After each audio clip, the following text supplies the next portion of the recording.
you join me today at the wheel of one of my favourite cars ever. Well, I've got a lot of favourite cars ever, but this one is just so cute and friendly. It's impossible not to love them. Yes, it's a 1969 Fiat 500. Come along for a ride.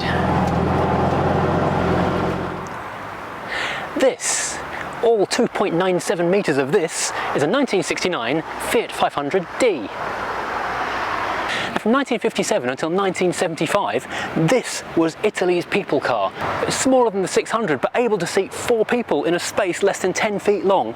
It was quite an achievement.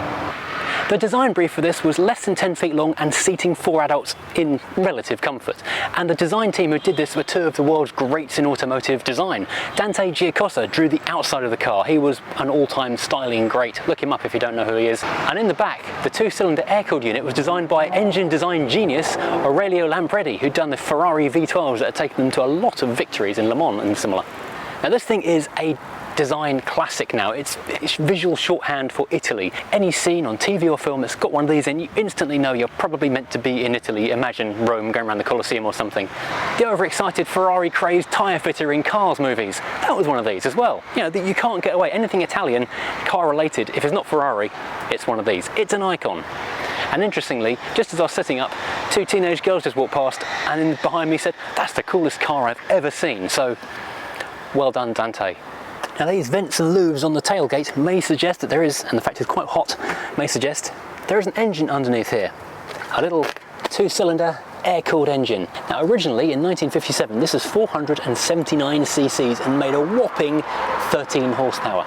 There were a couple of revisions to this engine during its life, sports editions and so forth, but the most significant change came in 1960 when the 500D replaced the 500 Nuova, and it got a 499cc engine and went up to a whopping 17 horsepower. Now, small people's cars were very much the thing in the 50s. There was a growing economy, there was a need to put people on the road, and different countries were taking different attitudes and different designs to doing this. Britain obviously did the front engine front-wheel drive Mini. Germany had done the Beetle way before this happened, and this kind of followed the Beetle pattern. Air-cooled, rear engine. It's a very good piece of packaging. Before I close this lid, we'll just say, look at the size of this carburettor. This is minuscule. That's my thumb next to it. This is just insanely tiny. It's also quite interesting looking at the routing of the exhaust. There's one manifold outlet just there and one just there, so the engine is kind of that way up, and it comes out the shortest little route and a tiny little silencer just under there, so when you drive it you really can hear the motor churning. Now there is a bit more security to get into the front-mounted boot, or front trunk, whatever you want to call it, because there's a lever under the dashboard. You can't just walk up to it and open it like you can with the engine. Well, I'm not sure you're going to steal out the engine though, to be honest. And in here is not a lot of room.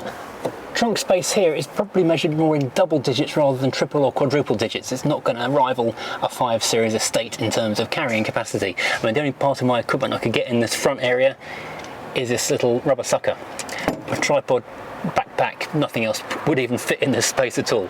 It is quite laughably small. It's okay for doing a little bit of shopping. If you're going for a couple of days worth of shopping at a local butcher's, baker's, that kind of thing, not for the big weekend shop at the supermarket.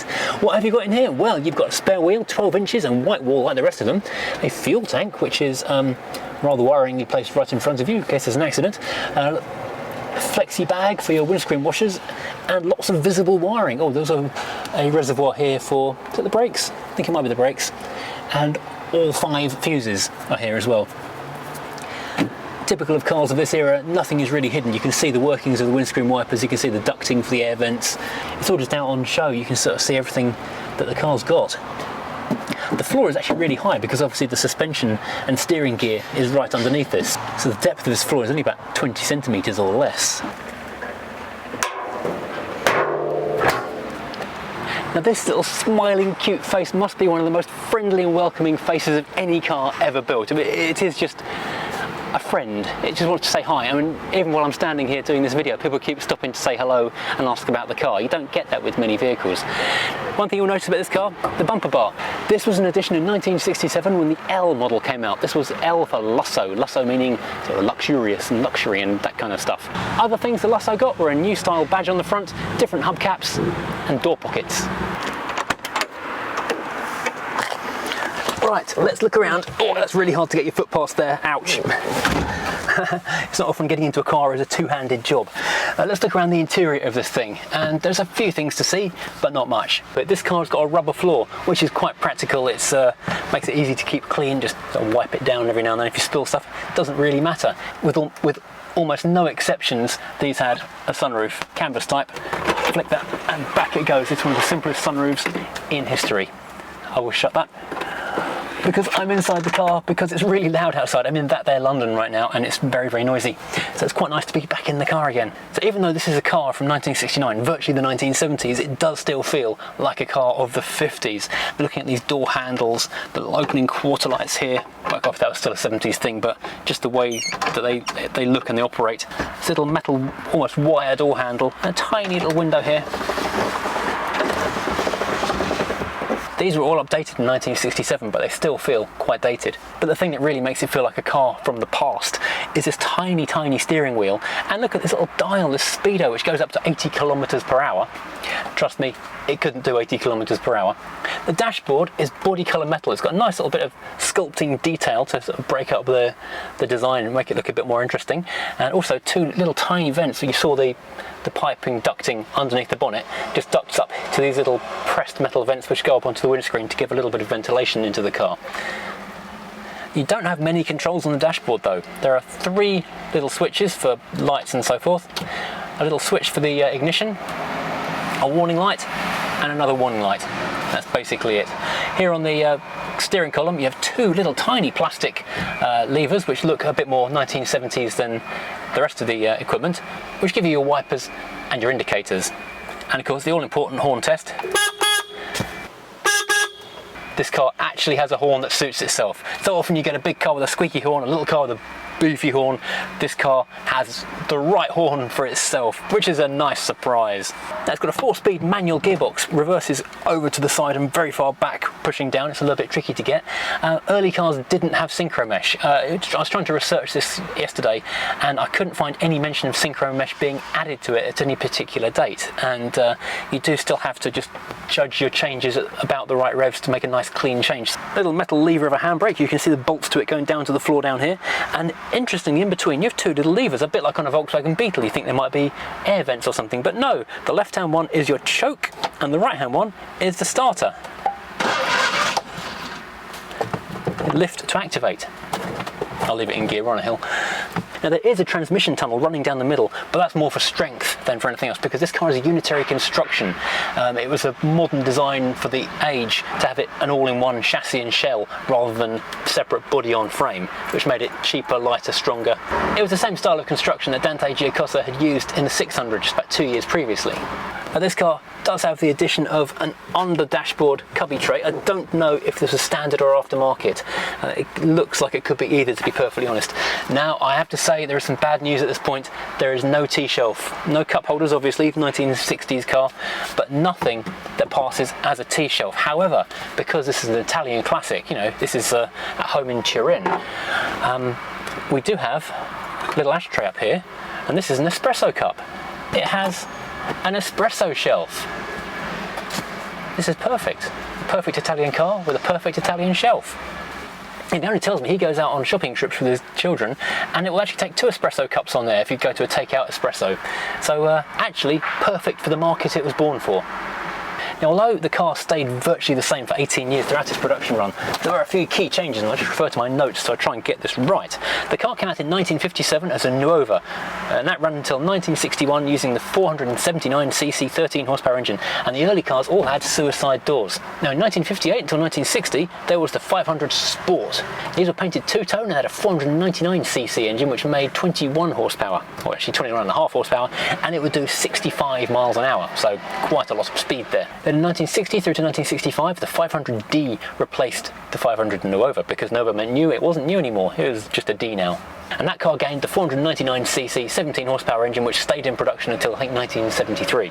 Visually, the difference was you got a shorter sunroof. Previous ones, the sunroof came back further into the car. And from 1960 to 1968, the Jardiniera, the estatey family people carrier thing, that was available. Then in 1965 things started to change a little bit more. 1965 to 1973 we got the 500F or Berliner, and this is where these front hinge doors came in. For the first time it wasn't suicide doors, it was properly hinged doors at last.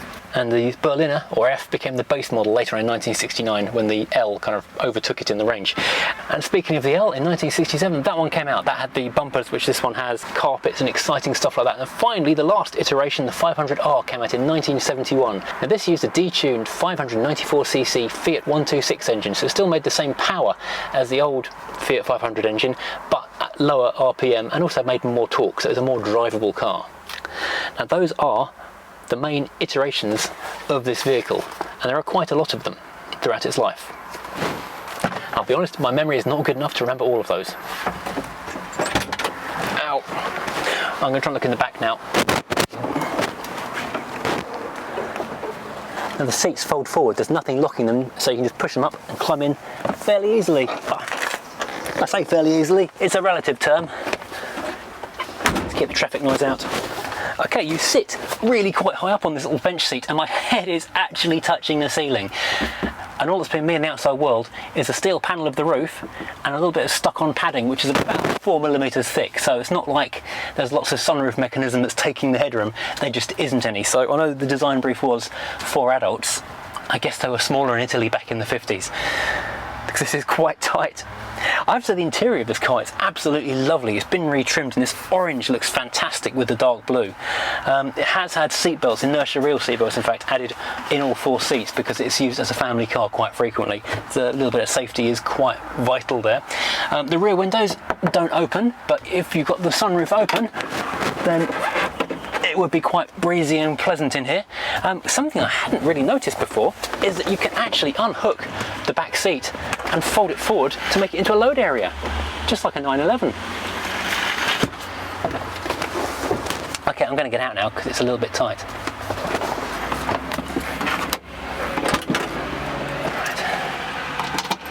Right, don't think we need any choke at the moment, so turn the key to ignition on.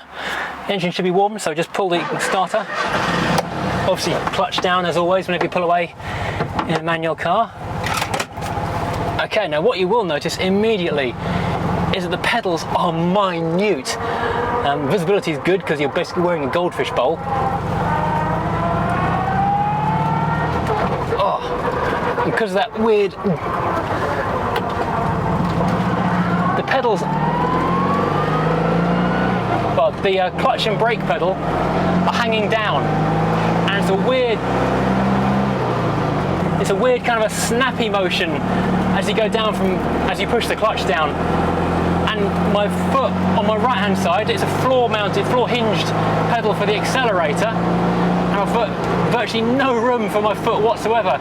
I've made a bit of a blunder in that I'm wearing my big old boots, my Williams boots, and they are quite chunky, so there's not really room for both my foot.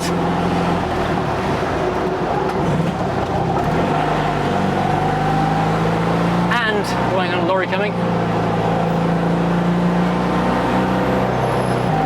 Yeah, not room for my foot and the wheel arch.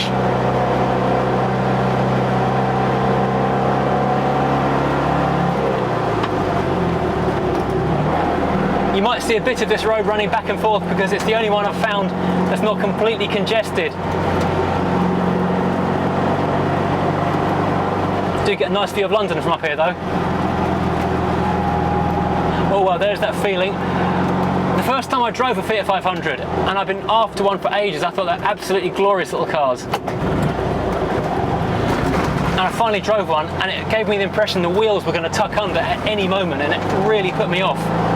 Then I drove another one which was really well sorted, and it was utterly different.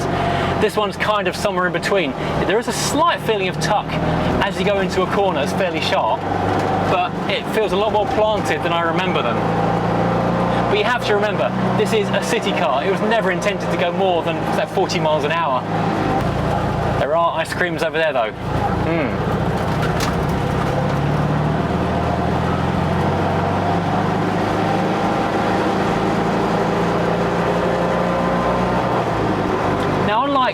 other rear engine cars which had had pretty bad stability issues when they had swing axles and things. What Dante did, or Dante Giacosa did, I should give him his full name, was use trailing arms. He did it in the 600 first, it worked well in that, so he moved that idea over to this car, and it does give it fairly sure-footed handling.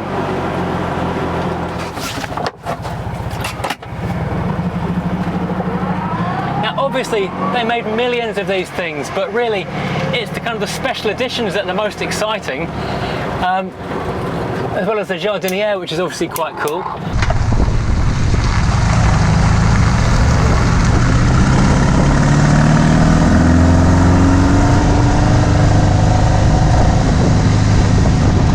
There was the van version, there was the Jolie version, which is like a bit of a noddy car, like a mini moke, but one of these based.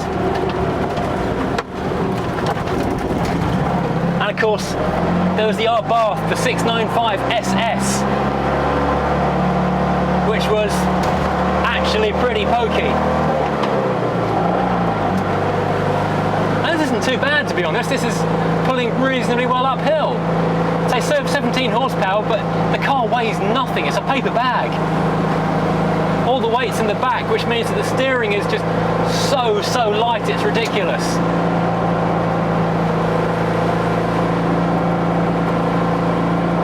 And it's surprisingly accurate. I was half expecting it to be a little bit vague or baggy, but it's not at all.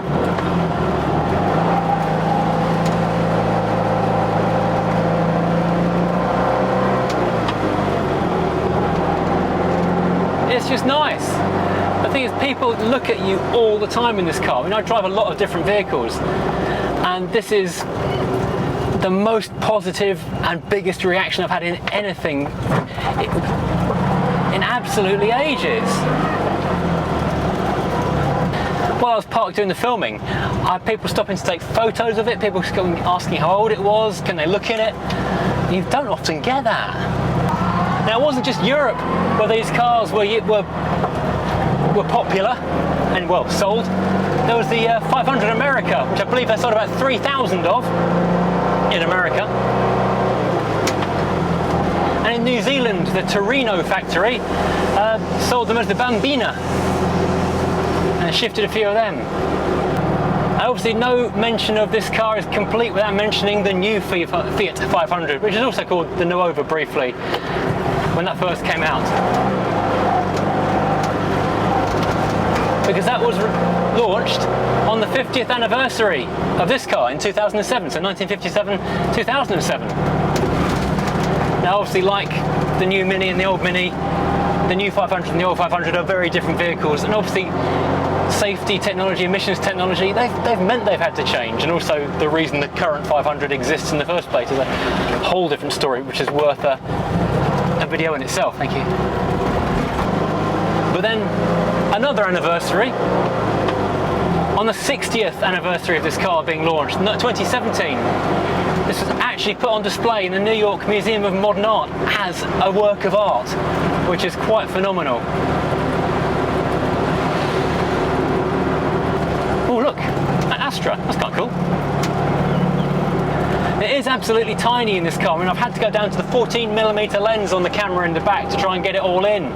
It is ridiculously small.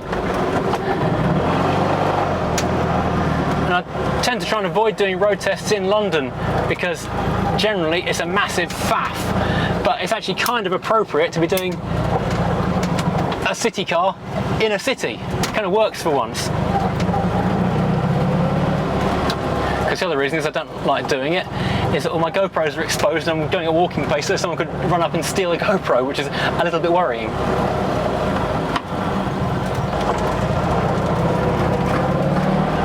Going around the little back roads and things of a city, it is perfect. I mean, these are small London roads for like suburban parts of London. Imagine this is Italy. This is just so easy to drive. It'll just wheedle in and out of any little tiny space. The turning circle is just ridiculous. Hang on. There's a kind of a crossroads thing with a factory entrance across the way here. I'm going to see if I can do like a round in one in it. And all the traffic's on. As soon as all the traffic's gone, I'm going to see if I can go round in one on this junction. And don't forget, this car is minute. It's 9'9". put it in perspective, oh, I'm gonna make it, yes, it's gonna make it. The current, well, the original smart car was 8'8", and that's only a 2-seater. This has got 2 more seats in the back. That little air-cooled thing is kind of raucous. You're always very aware that it's behind you, but it is huge fun driving this car.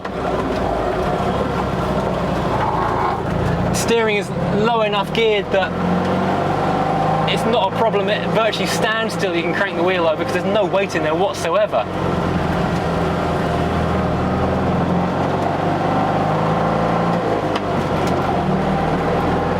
And the brakes, you wouldn't expect to be particularly special, but the thing is, again, because there's no weight in the car, if you hit them hard, the car just stops instantly.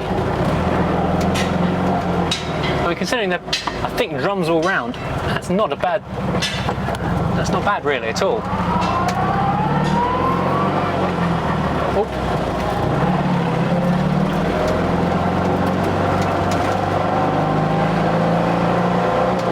I haven't really felt vulnerable driving it today, but then I'm going on low speed city roads, 20-30 mile an hour.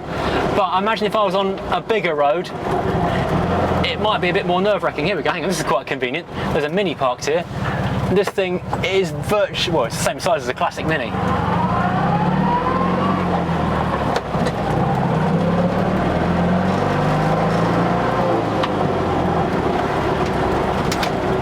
The suspension is pretty soft actually, it's quite nice.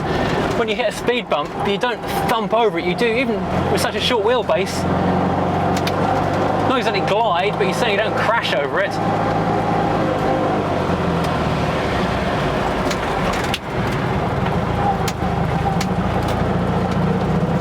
Oh, this thing is huge fun. Because when I first drove one, and the weird suspension thing was just horrible, it really put me off these cars, and I was such a shame because I'd always really wanted one. But this one today, because this one has really warmed me back to them. Oh, there's an E30 following us now. That's cool. Always good to see an E30. Oh my word, can you see that 6 Series? Is that showing through the lens? That is phenomenal. And an E30. That girl's driving that E30 around as her daily hack through London. That's so cool.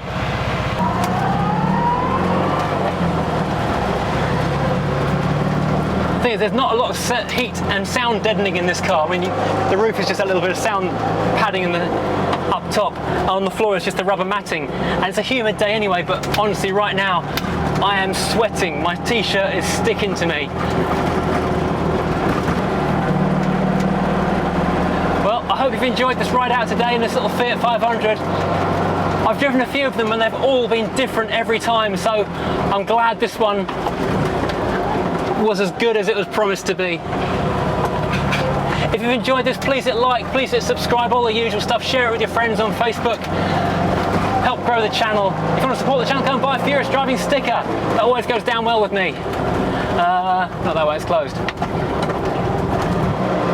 I'll see you again next time, driving I don't know what.